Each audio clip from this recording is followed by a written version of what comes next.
आज के demo lecture में जो मैं आपके सामने एक बहुत नया और थोड़ा सा यूनिक इशू लेकर आया हूं, उसका नाम है Indo China latest conflict on Ladakh.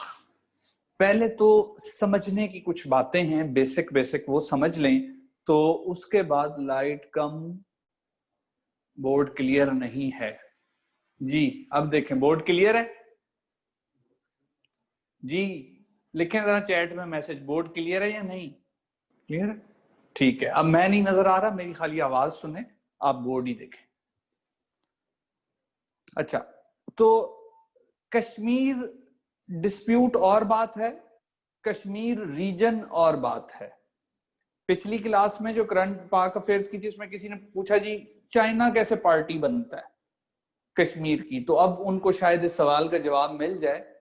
पहले मैं सिर्फ वन लाइनर में इतना कहूंगा कि अगस्त में जब 2019 में आर्टिकल 370 खत्म किया गया, याद रहे हम कश्मीर डिस्प्यूट अभी नहीं पढ़ रहे, मैं सिर्फ इवेंट एक बता रहा हूं, तो उस वक्त कुछ ही दिनों बाद ये चाइना था जिसके कहने पे 50 साल बाद यूएन सिक्योरिटी काउंसिल का एक बंद कमरा इजलास कश्मीर पे हुआ 50 साल बाद। तो अगर चाइना पार्टी ना हो कश्मीर से, या चाइना का इंटरेस्ट ना हो, तो चाइना कभी भी इसके लिए lobbying effort, multilateral diplomacy gear up ना करे। अच्छा, तो कश्मीर की रीजन की जब हम बात करते हैं, तो ये जो लद्दाख का मकाम है, अब इंडिया वाली साइड में जो कश्मीर है उसको थोड़ा सा समझ लें। एक है कश्मीर वैली, एक है जम्मू, ये मैंने लिखा है जम्मू, एक है कश्मीर वैली जिसपे श्रीनगर है, फिर श्रीनगर से ऊपर की तरफ आए तो आता है लद्दाख। अब ये जो लद्दाख वाला पोर्शन है, ये वो एरिया है कश्मीर का, कश्मीर से जुड़ा हुआ, जिसपे चाइना क्लेम करता है कि ये हमारा इलाका है। और आपको याद होना चाहिए, अगर नहीं पता तो मैं बता देता हूं, पाकिस्तान और चाइना के रिलेशनशिप की बिगनिंग जो हुई थी, बल्कि पार्टनरशिप की बिगनिंग जो हुई थी, वो हुई थी बॉर्डर एग्रीमेंट के साथ, जो 1959 में हुआ था पाकिस्तान और चाइना के दरमियान। और हमारा जो गिलगित बल्तिस्तान है, जहां पे खंजराब पास है और जहां पे बॉर्डर है हमारा चाइना के साथ, तो वहां पे हमने 20,000 स्क्वायर किलोमीटर लैंड चाइना को दे दी थी। क्यों? क्योंकि चाइना का क्लेम था कि ये उनका एरिया है और हम उनसे कोई लड़ाई नहीं लेना चाहते थे। ये कोई अच्छी फॉरेन पॉलिसी नहीं होती कि अगर आपके 4 नेबर्स हैं तो आपका 3 नेबर्स के साथ एंटेंगलमेंट, बोले तो पंगा है, और एक के साथ हालात ठीक हैं। सक्सेसफुल फॉरेन पॉलिसी ये होती है कि आपको पीसफुल नेबरहुड मिल जाए या आप उसे पीसफुल बनाने में कामयाब हो जाएं। खैर, कमिंग बैक टू दिस, तो कश्मीर रीजन में लद्दाख वो मकाम है जिससे China party to the Kashmir dispute बनता है। तो Pakistan is a party, India is a party, and China is a party to Kashmir dispute, and that's why China have taken serious efforts after 5th August 2019 unilateral decision of India to remove the status of Ladakh and Jammu and Kashmir from Article 370. अब क्या है, लद्दाख को भी और जम्मू को भी और Kashmir valley को भी डिक्लेयर कर दिया गया है यूनियन टेरिटरी। अब यहां कॉन्सेप्चुअली समझने की बात है, यूनियन टेरिटरी किसे कहा जाता है? पाकिस्तान के कॉन्स्टिट्यूशन में वर्ड इस्तेमाल होता है वफाक के लिए फेडरेशन या फेडरल।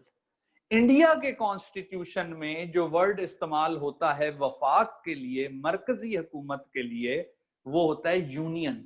हमारे यहां नाम क्या है? FPSC, federal public service commission. उनके यहां नाम है UPSC, union public service commission. तो साबित ये हुआ कि सिर्फ टाइटल डिफरेंट है, वर्किंग फंक्शन ऑपरेशन सेम है। कुछ अरसा पहले तक हमारे यहां एक इलाका था जिसका नाम था FATA, federally administrative tribal areas, यानी वो इलाका, जो वो कबायली इलाके पाकिस्तान के जो डायरेक्ट मरकजी हुकूमत इस्लामाबाद के जेरे कंट्रोल हैं। फेडरली एडमिनिस्ट्रेटिव ट्राइबल एरियाज यानी वो कबायली इलाके जो पाकिस्तान में मरकजी हुकूमत के डायरेक्ट इंतजाम के तहत काम कर रहे थे। तो इंडिया में भी इस तरह के कुछ इलाके, उनको आप कबायली इलाके भी कह सकते हैं, उसको कहा जाता है यूनियन टेरिटरी। यानी इंडिया को जो फाटा है उसको वो यूनियन टेरिटरी कहते हैं।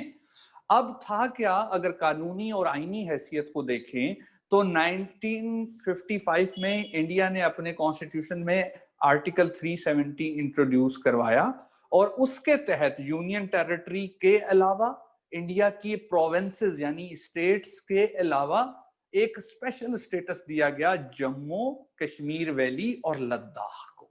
अब ये वाला स्टेटस को इतने अरसे से चला आ रहा था। चाइना भी पार्टी टू डिस्प्यूट था लेकिन चुप था, पाकिस्तान भी पार्टी टू डिस्प्यूट था लेकिन चुप था, पर लाइन ऑफ कंट्रोल पे मामलात उल्टे सीधे चलते रहते थे, फायरिंग होती रहती थी।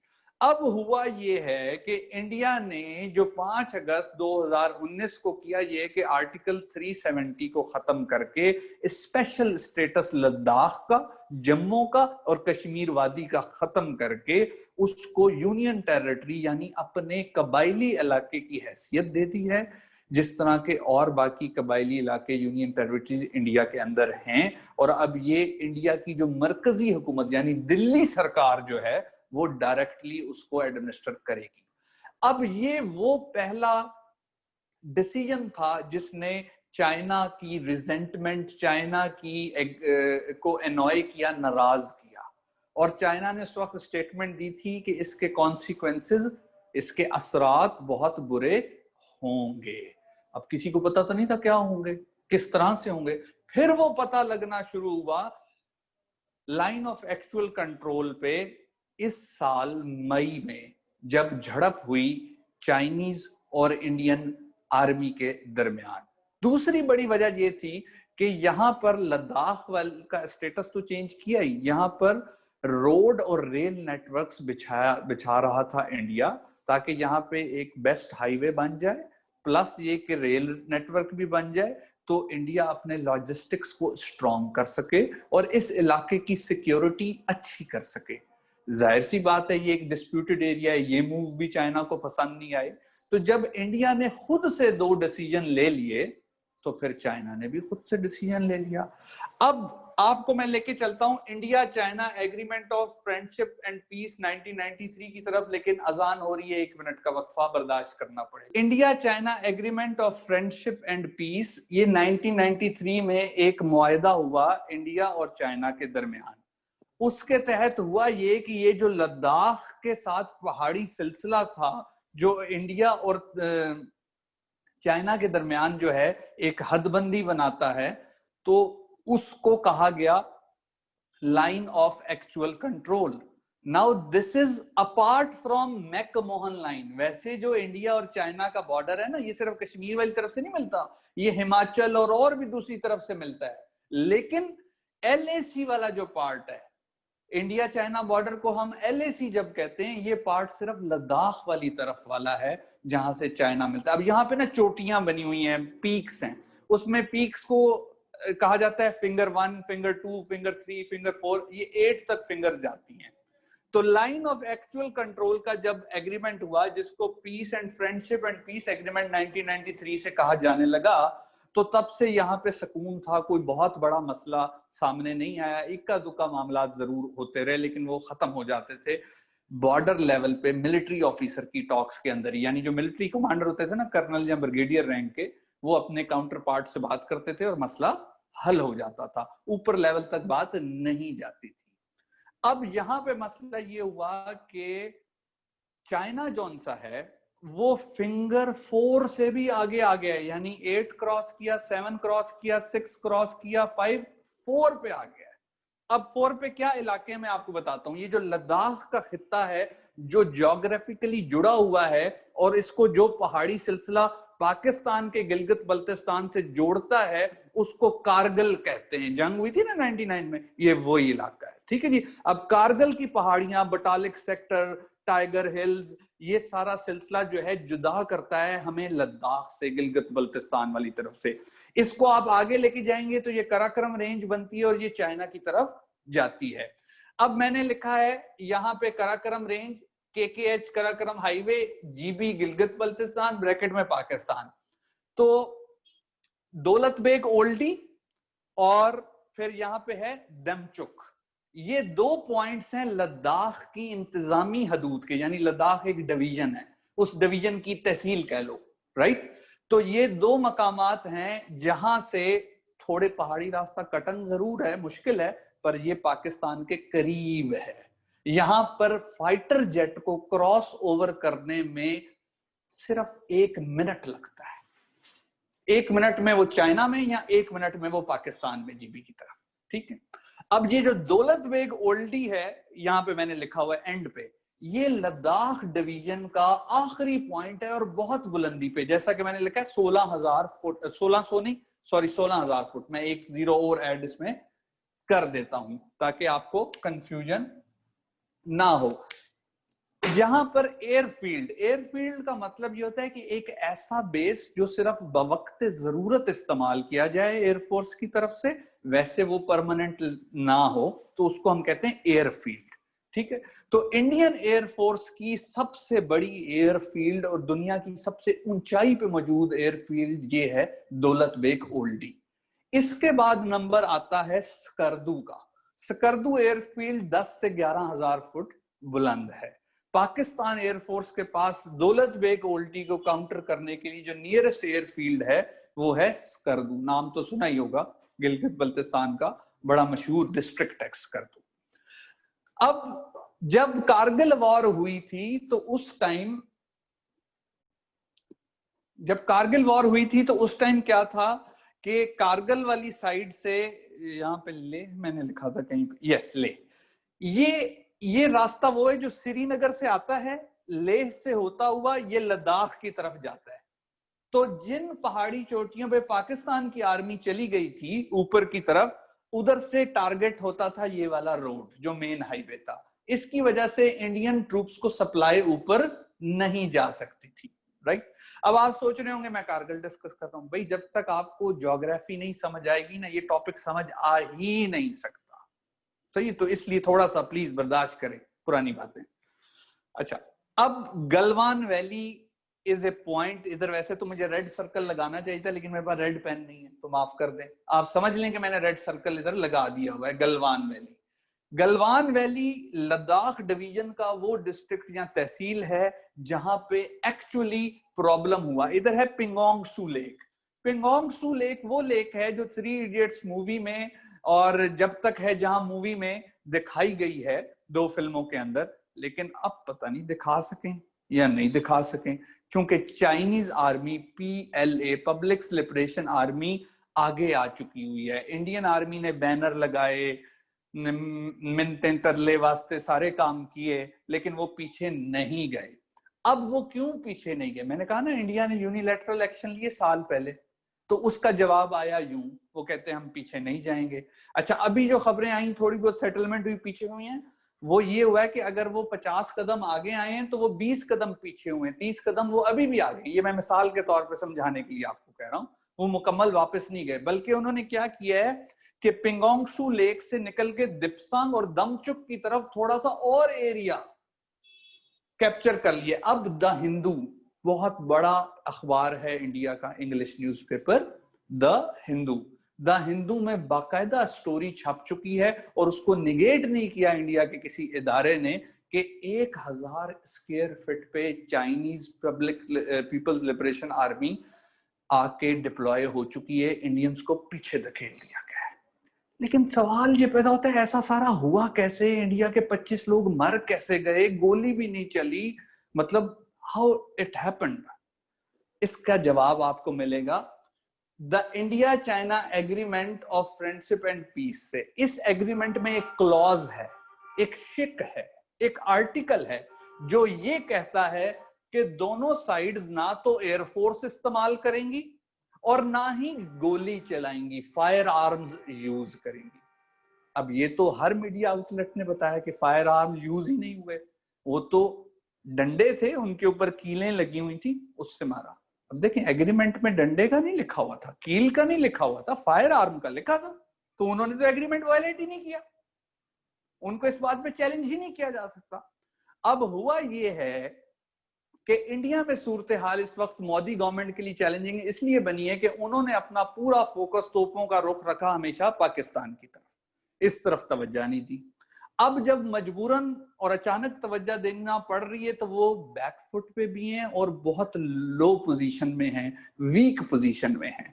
वो इस पोजीशन में नहीं है कि पीएलए को पीछे धकेल सकें। अब यहां पर बात आती है एक और एग्रीमेंट की, तो नहीं डिक्लेरेशन था। एग्रीमेंट वो होता है जिसमें पाबंद होती हैं दोनों पार्टीज। डिक्लेरेशन में पाबंद नहीं होती, एक अंडरस्टैंडिंग होती कि यार उस वक्त हम मिले थे, हमने ये बात की थी और ये तय किया था, तो इसको अब बात को आगे बढ़ाना चाहिए या इसके खिलाफ नहीं जाना चाहिए। तो वो था वुहान कंसेंसस। अब वुहान चाइना का वो सिटी है जहां से ये कोरोना वायरस जनरेट हुआ। भाई कोरोना वायरस का तो सबको पता है, लेकिन जो कॉन्फ्लिक्ट वायरस जनरेट हुआ है वुहान कंसेंसस से, वो मैं आपको बताने जा रहा हूं।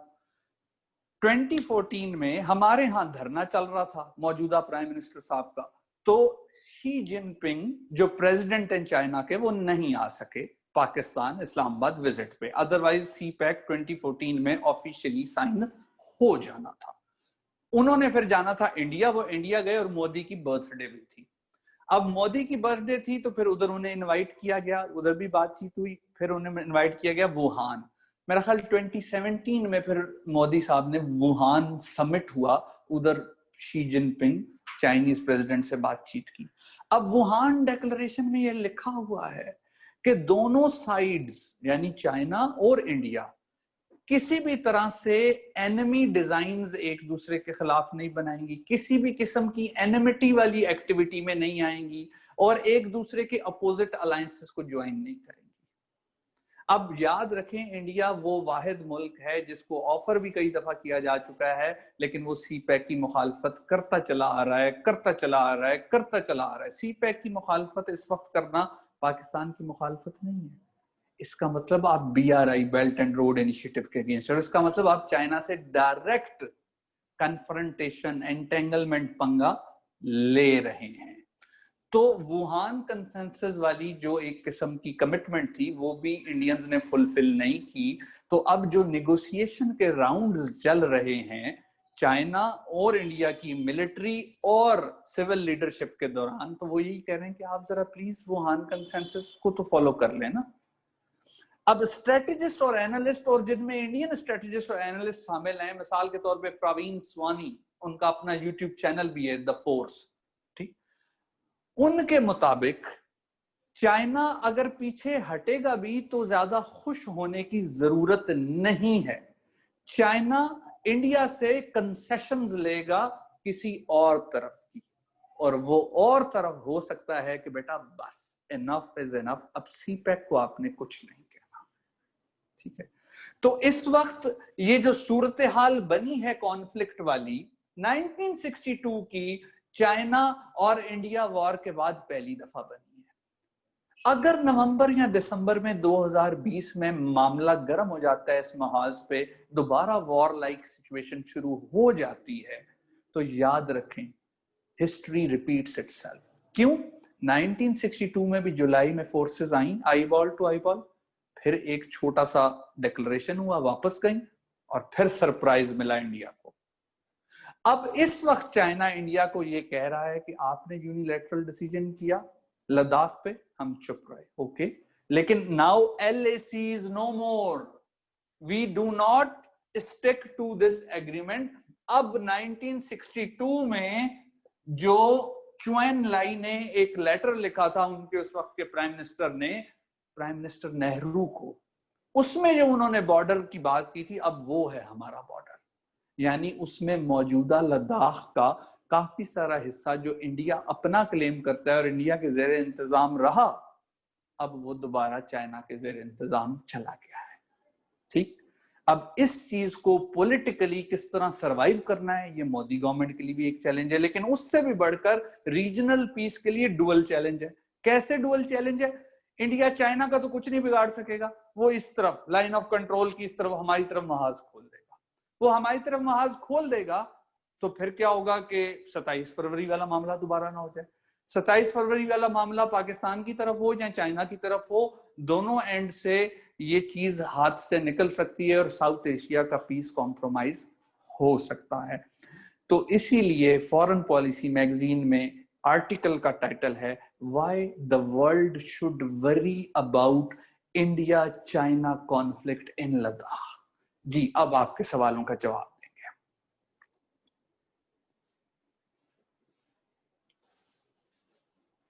जी साद बताएं। हाँ जी, कोई क्वेश्चन इस लेक्चर से कुछ पूछना चाहते हैं तो बता दें।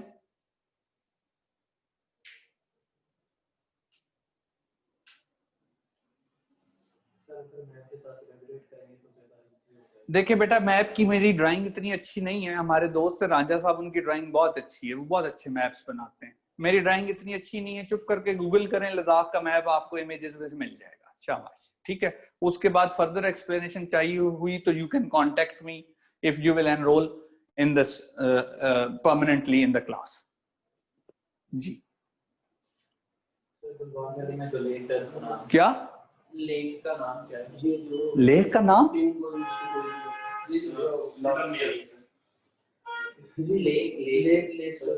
पेंगोंग सू लेक। पेंगोंग सू, पेंगोंग, ये वो चाइनीज टाइप नाम है ना जरा, तो इसलिए थोड़ी जबान बल खा जाती है जरा अदायगी में इसकी। Well, these conflicts are not meant for solutions. जिसके पास पावर ज्यादा होती है उसी का दिया हुआ सोल्यूशन चलता है। तो लेट्स सी व्हाट हैपेंस। अभी तो पार्टी शुरू हुई है, ठीक है जी।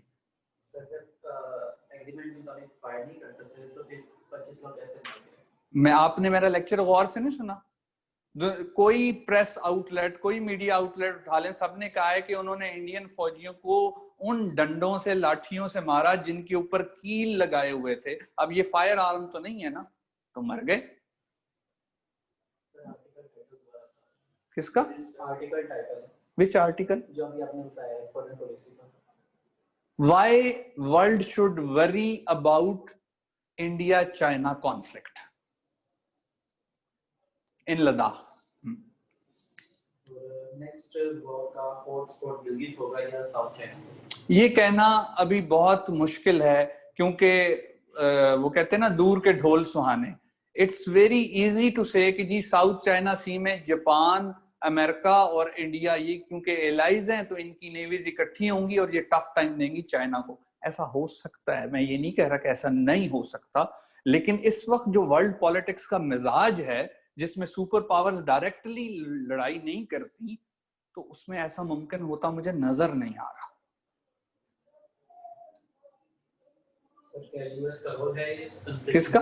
यूएस का नहीं, यूएस का एटलीस्ट इस लद्दाख वाले में कोई रोल नहीं है ना। अभी तक वो इंडिया को सपोर्ट कर पाया है चाइना से पिटने से बचने के लिए, ना ही उसकी वजह से ये शुरू हुआ है मामला। ये इंडिया के अपने यकतरफा इकदामात की वजह से मामला शुरू हुआ है। वो मुनीर नियाजी के मैं ना एक छोटी सी कपलेट सुनाता हूँ, इफ यू डोंट माइंड, तो आपको समझ आ जाएगा। इंडिया के हवाले से बता रहा हूँ, इंडिया को ज़हन में रखें। वेले लंघ गए तौबा वाले, वक्तुन होके परंदा नहीं, जो होया ए होना इसी ते होनी रोकिया रुकदी नहीं, गल जदों शुरू हो जावे ते फिर एवें मुकदी नहीं, कुछ उंज भी रामा औखियां सन, कुछ गल विच गम दा तौक भी सी, कुछ शहर दे लोग भी जालिम सन, कुछ सानू मरन दा शौक भी सी। ते इंडिया नू मरन दा शौक बहुत ज्यादा है। आई मीन टू से इंडिया को मरने का शौक बहुत ज्यादा है। तो अब इसका हाल वो होने जा रहा है चाइना से, इसे एक प्याज खिलाओ, एक जूता मारो, तो time will tell us what happens. Well, इसके लिए तो आपको इंडियन प्राइम मिनिस्टर मोदी से मिलना चाहिए। I am not there spokesperson. India actually hard power use करता आया है। इंडिया के अंदर ना एक उसके अंदर एक बचकाना सी ख्वाहिश है कि मुझे सुपर पावर समझो, खुदा के वास्ते मुझे सुपर पावर समझो। अब सुपर पावर ऐसे ही नहीं बन जाता, तो आप इंशाल्लाह आईआर में से पढ़ेंगे ना, तो मैं आपको बताऊंगा सुपर पावर कैसे बनता है कोई state. Thank you very much for your cooperation, for your watch and for showing interest. अब मैं आपको बता दूं कल से जो है ये लिबर्टी अवेलेबल नहीं होगी डेमो लेक्चर्स की। फीस है 5000, जैज कैश से आप पे कर सकते हैं। 4 वीक्स का ये कोर्स है करंट अफेयर्स का, और जो लोग फी पे कर चुके हैं और जो कल क्लास से पहले कर देंगे, 5:30 बजे मैं उनके सामने हाजिर हो जाऊंगा करंट अफेयर्स की क्लास के साथ। यहाँ मैं अपने जो कोऑर्डिनेटर हैं माशाल्लाह बहुत अच्छे सज्जाद भट्टी साहब, उनका मैं नंबर लिख देता हूं कि किसी को अगर कोई इशू हो कि फीस कहाँ जमा करानी है और जैज कैश नंबर क्या है और कोई और डिटेल्स पूछनी हो तो वो सज्जाद साहब से राब्ता कर सकते हैं। बट याद रहे 0300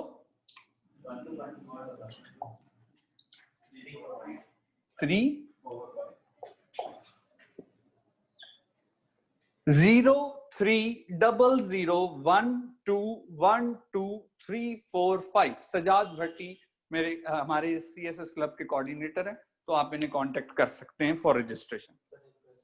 जी, क्या रियलिटी में पाकिस्तान बफर स्टेट है between India and China? No, Pakistan is not a buffer state. Buffer state वो होती है जिसको सी पोर्ट ना लगता हो, राइट?